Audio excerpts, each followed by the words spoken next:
به نام خالق هستی 48 قانون قدرت. قانون 19.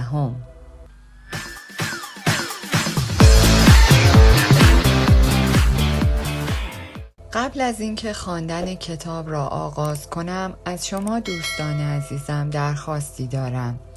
در حد امکان ما رو لایک و به دوستان خود معرفی کنید. بدانید با چه کسی سر و کار دارید. به شخص اشتباه توهین نکنید.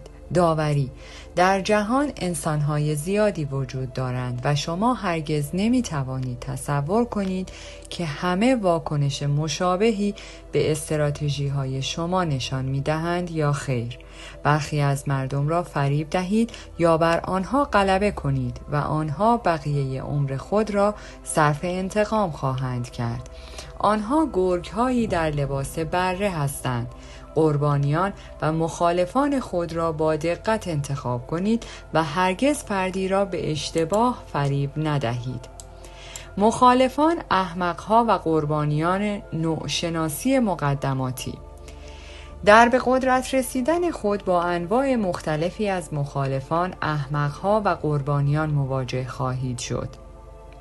بالاترین شکل هنر قدرت توانایی تشخیص گرگ از بره، روباه از خرگوش و شاهین از کرکس است. اگر این تمایز را به خوبی انجام دهید، بدون نیاز به قلدری کردن برای هر شخصی موفق خواهید شد. اما اگر کورکورانه با هر کسی که در مسیر شما قرار می‌گیرد برخورد کنید، یک عمر غم و اندوه دائمی خواهید داشت. توانایی تشخیص انواع افراد و اقدام بر اساس آن بسیار مهم است. در زیر 5 نوع از خطرناکترین و دشوارترین علامت‌ها در جنگل وجود دارند که توسط هنرمندان و غیره در گذشته شناسایی شده‌اند. انسان مغرور و متکبر. اگرچه ممکن است در ابتدا آن را پنهان کند، غرور حساس این مرد او را بسیار خطرناک می کند.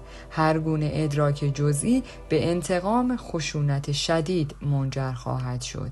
ممکن است با خود بگویید اما من فقط در یه مهمونی چنین و چنان رو گفتم که همه مست بودن. مهم نیست. هیچ عقلی پشت واکنش بیش از حد او وجود ندارد. پس وقت خود را تلف نکنید تا بفهمید. اگر در هر نقطه از برخورد با خود با شخصی احساس غرور بیش از حد حساس و بیش فعالی کردید، فرار کنید. هرچه از او انتظار دارید ارزشش را ندارد. انسان ناامید و ناامن. این دسته نیز به متکبر و مغرور مربوط می شود، اما خشونت کمتری دارد و تشخیص آن سخت‌تر است.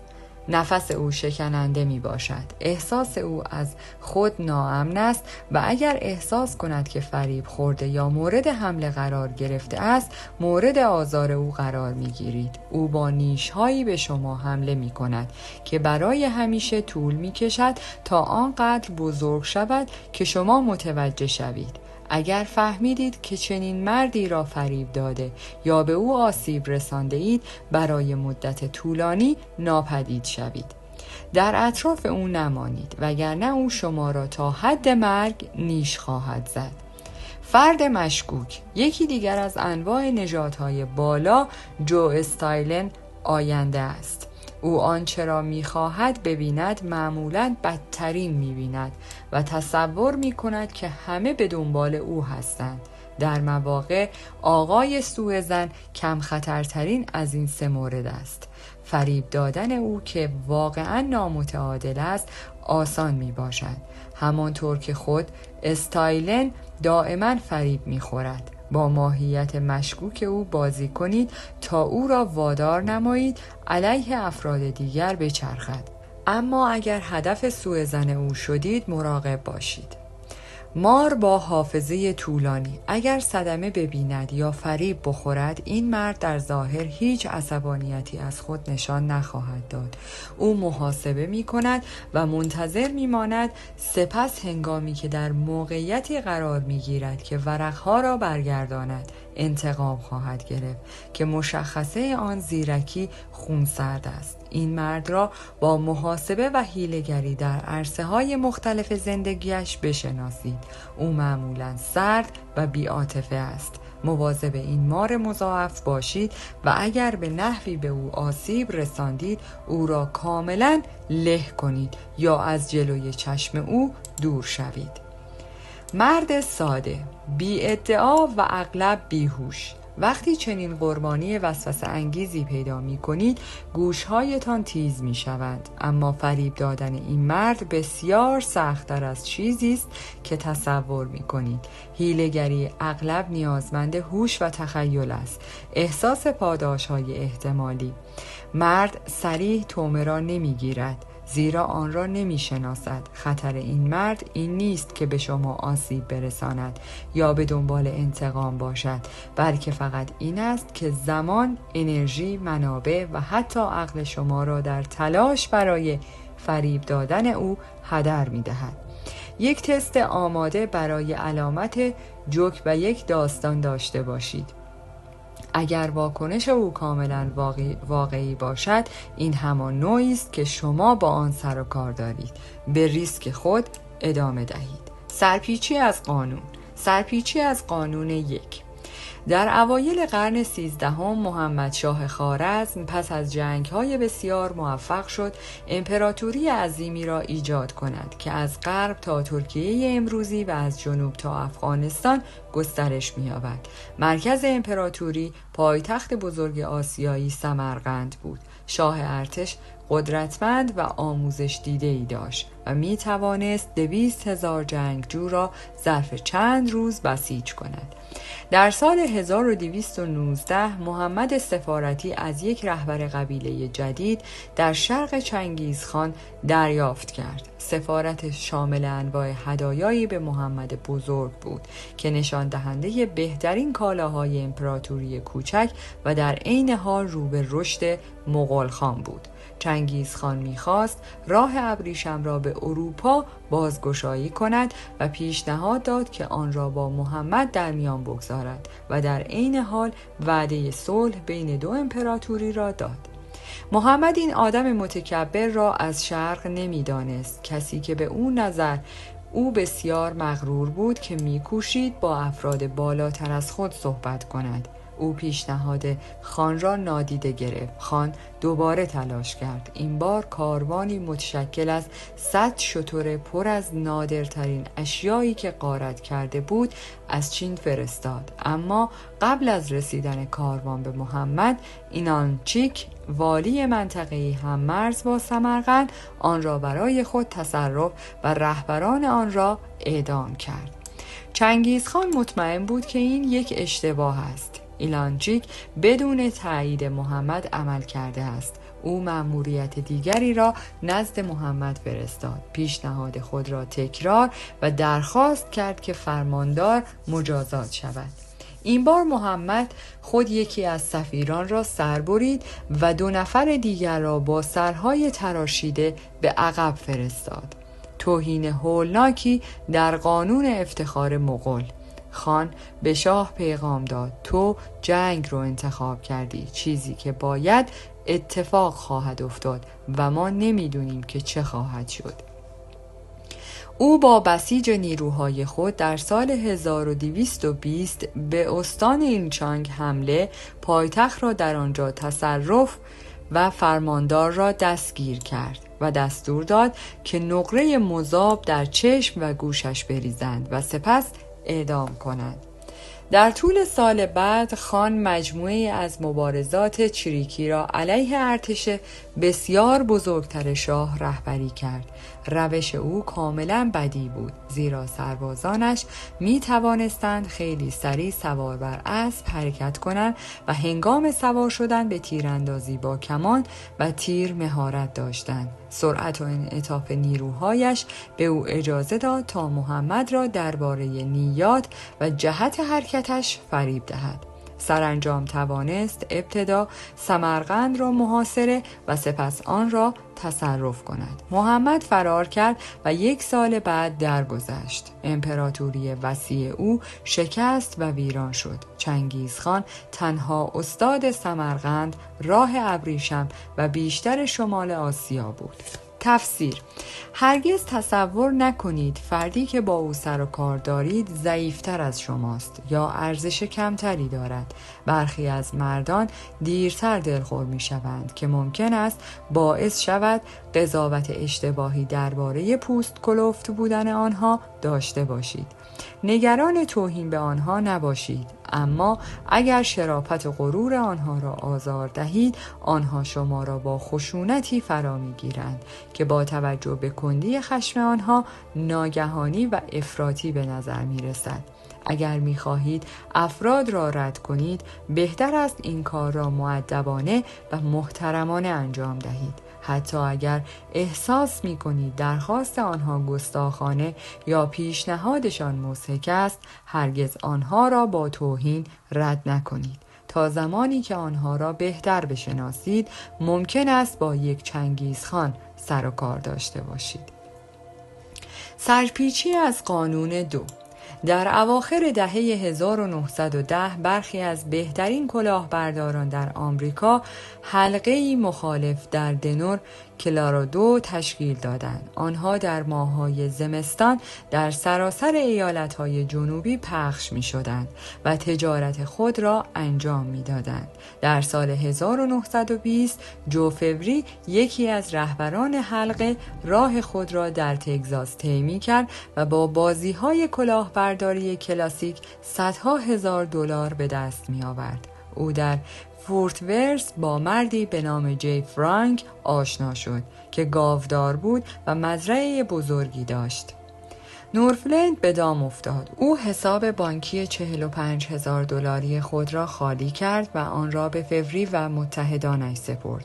چند روز بعد میلیون‌هایش را به او دادند که معلوم شد چند دلار دور بسته‌ای از بریده‌های روزنامه پیچیده شده بود. فوری و افرادش قبلا صدها بار چنین اشتباهاتی را انجام داده بودند و مرد احمق آنقدر از زود باوری او خجالت می‌کشید که بی سر و صدا درس خود را آموخت و ضرر را پذیرفت. اما نورتیلت مانند سایر احمق‌ها نبود. او به سراغ پلیس رفت و به او گفت که آنها نمی‌توانند انجام دهند.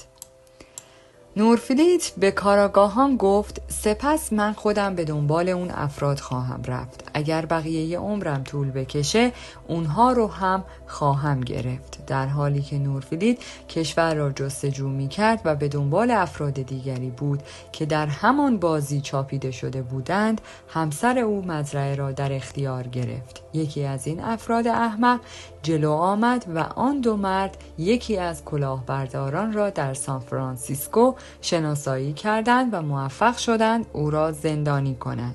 این مرد به جای اینکه با یک زندان طولانی مدت روبرو شود، دست به خودکشی زد.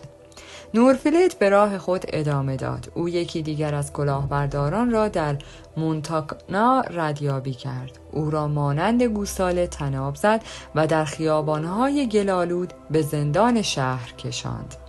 او نه تنها در سراسر کشور به انگلستان، کانادا و مکزیک در جستجوی جو فوری و همچنین دست راست فوری WB اسپنسر سفر کرد. نورفلیت با یافتن اسپنسر در مونترال او را در خیابان‌ها تعقیب کرد. اسپنسر فرار کرد، اما دامدار در مسیر او مانند با او در سالت لیک سیتی گرفتار شد.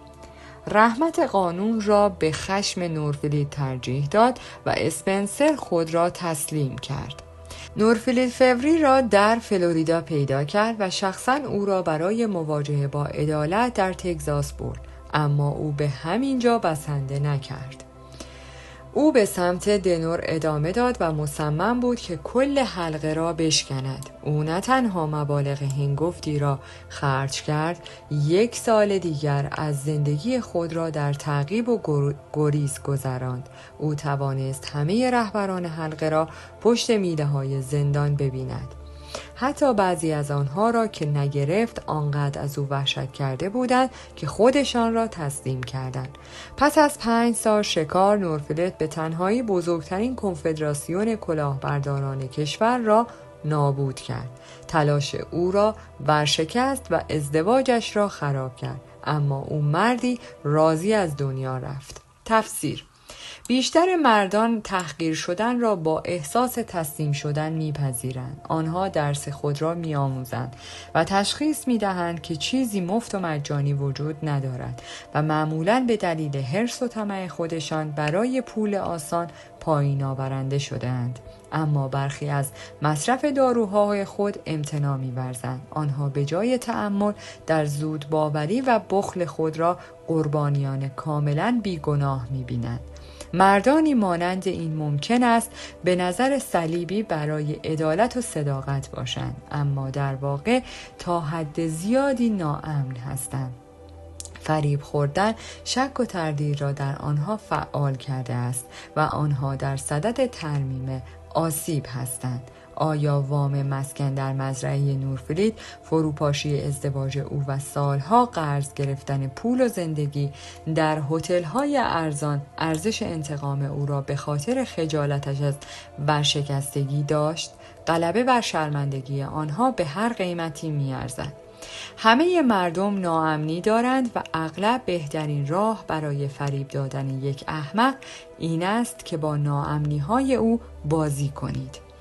اما در قلمروی قدرت همه چیز 1 درجه است و فردی که به طور قطع ناامن تر از فانی معمولی است خطرات بزرگی را به همراه دارد.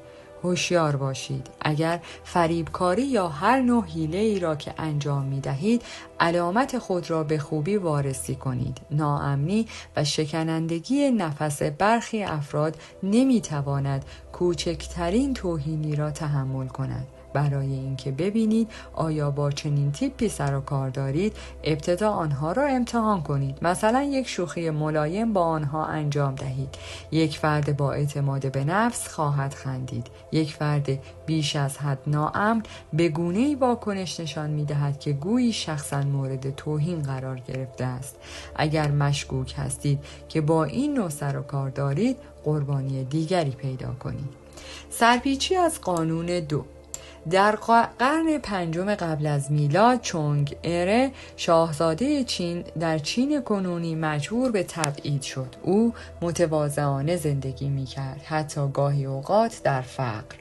منتظر زمانی بود که بتواند به خانه بازگردد و زندگی شاهانه خود را از سر بگیرد. یک بار در حال عبور از ایالت چنگ بود، جایی که حاکم بدون اینکه بداند او کیست رفتار گستاخانه‌ای با او کرد. وزیر حاکم شوچان او را دید و گفت این مرد یک شاهزاده شایسته است، باید باهاش با ادب فراوان رفتار کنید و اون رو تحت تعهد قرار بدیم. اما حاکم که فقط می توانست جایگاه پست شاهزاده را ببیند این توصیه را نادیده گرفت و دوباره به شاهزاده توهین کرد. شوچان دوباره به ارباب خود هشدار داد و گفت اعلی حضرت، اگر شما نمیتونین با نجابت با چونگ اره رفتار کنین باید اون رو به قتل برسونین تا در آینده از مصیبت جلوگیری کنین. حاکم فقط مسخره کرد. سالها بعد شاهزاده توانست به خانه بازگردد. شرایط او به شدت تغییر کرد. او فراموش نکرد که در سالهای فقر چه کسانی با او مهربان و چه کسانی گستاخ بودند. او کمتر از همه رفتار خود را توسط حاکم چونگ فراموش کرد. در اولین فرصت خود ارتش عظیمی را جمع‌آوری کرد و به چونگ لشکر کشید. 8 شهر را تصرف نمود، پادشاهی را ویران کرد و حاکم را به تبعید خود فرستاد. تفسیر: هرگز نمیتوانید مطمئن باشید که با چه کسی سر و کار دارید. مردی که امروز اهمیت و ارزشی کمی دارد فردا میتواند صاحب قدرت باشد. ما خیلی چیزها را در زندگی خود فراموش میکنیم، اما به ندرت یک توهین را از یاد میبریم. فرمانروای چونگ چگونه می‌دانست که شاهزاده چونگ اره فردی جاه طلب، حسابگر، حیله‌گر با حافظه طولانی است؟ شاید شما فکر کنید که واقعا راهی برای دانستن او وجود نداشت، اما چون راهی وجود نداشت بهتر بود با کشف سرنوشت وسوسه نمی‌شد. با توهین بیهوده به یک فرد چیزی به دست نمی آید. هرگز توهین نکنید، حتی اگر طرف مقابل ضعیف به نظر برسد. رضایت در مقایسه با این خطر ناچیز است که روزی او در موقعیتی قرار می‌گیرد که به شما صدمه بزند. سرپیچی از قانون 3. سال 1920 برای دلالان هنری آمریکایی سال بدی بود. خریدار بزرگ نسل دزد بارون قرن قبل به عصری می رسیدند که مثل مگس می مردند و هیچ میلیونر جدیدی پیدا نشده بود که جای آنها را بگیرد. اوضاع به قدری بد بود که تعدادی از دلالان بزرگ تصمیم گرفتند منابع خود را جمع کنند.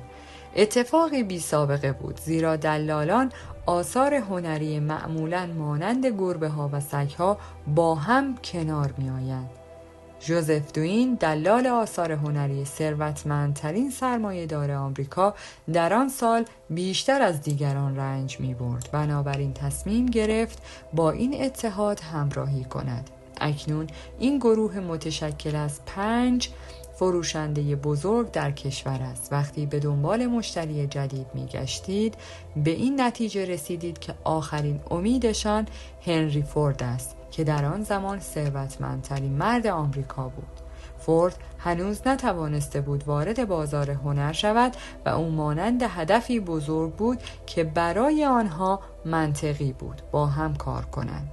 دلالان تصمیم گرفتند فهرستی به نام 100 تابلوی بزرگ جهان که اتفاقاً همه آنها را در انبار داشتند جمع آوری کنند و مقدار زیادی از آنها را به فورد ارائه دهند.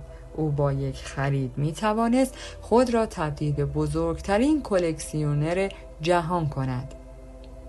کنسرسیوم هفته ها برای تولید یک شی با شکوه کار کرد. مجموعه 3 جلدی از کتاب‌ها که شامل بازآفرینی‌های زیبا از نقاشی‌ها و همچنین متون علمی همراه با هر تصویر بود. سپس دلالان به طور شخصی از فورد در خانه‌اش در دیربون، میشیگان بازدید کردند. آنها در آنجا از سادگی خانه او شگفت زده شدند. آقای فورد آشکارا مردی بسیار بی‌پیرایه بود. فورد آنها را در اتاق کار خود دریافت و با نگاهی به کتاب اظهار شگفتی و خوشحالی کرد. دلالان هیجان زده شروع به تصویر میلیون‌ها دلاری کردند که به زودی به خزانه آنها سرازیر خواهند شد. اما بالاخره فورد از روی کتاب نگاه کرد و گفت: آقایان، کتاب‌های زیبای این چنینی با چنین عکس‌های رنگی زیبا باید قیمت هنگفتی داشته باشند. اما آقای فورد دوین فریاد زد: ما از شما انتظار نداریم که این کتاب ها رو بخرید. ما اونها رو مخصوص برای شما تهیه کردیم تا تصاویر رو به شما نشون بدیم.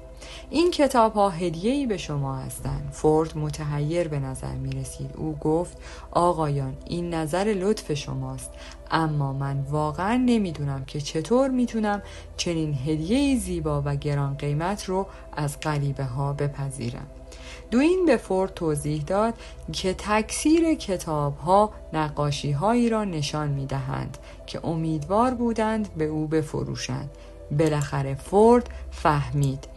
او با تعجب گفت: اما آقایان، وقتی عکس‌های این کتاب‌ها خیلی زیبا هستند، من عکس‌های اصلی رو برای چی بخوام؟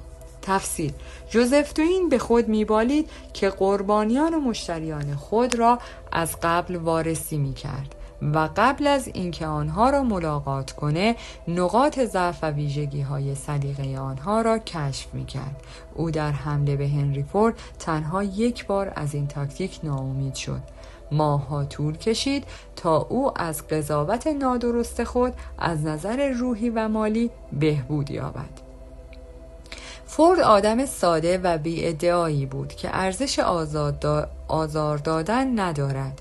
او تجسم آن دسته از مردمی بود که به معنای واقعی کلمه فکر می‌کردند.